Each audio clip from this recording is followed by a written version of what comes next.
Poliisi esiibye Egobaganye n'okulwanagana n'abakulembeze ko n'abatuuze mu kibuga Masaka ababadde beebagadde amajambiya n'ennyondo nga balwanirira ekibangirizi ekya Children's Park kye balumiriza abakulu mu kibuga kino okukiguza Omugagga.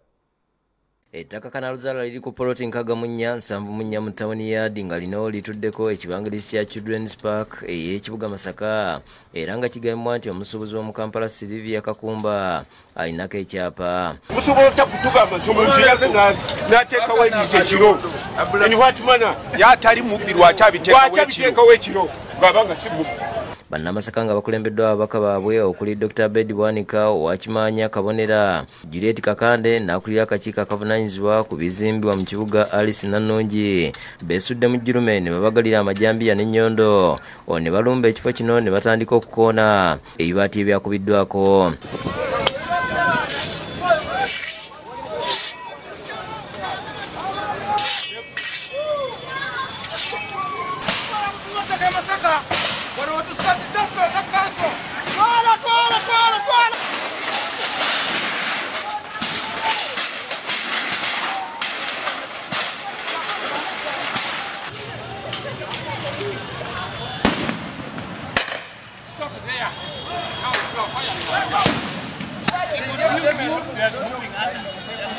Abatuuze abadde batasalikako musale bagambye nti bakooye obubbi mu kibuga kino naddala obw'ettaka.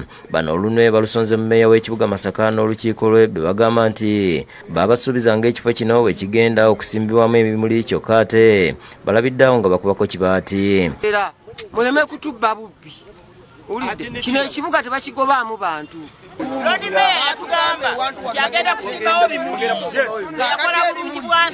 Bongeddeko nti bawakanya nkulaakulana wabula yandibadde yita makubo matuufu. Ssaalongo Joseph Senzoga ssentebe w'ekyalo kino annyonnyodde nti ettaka lino baludde nga balikuuma kuba Masaka City Council afunako liizi ya myaka 99 mu mwaka gwa 1959 nga nakati ekyaliko 59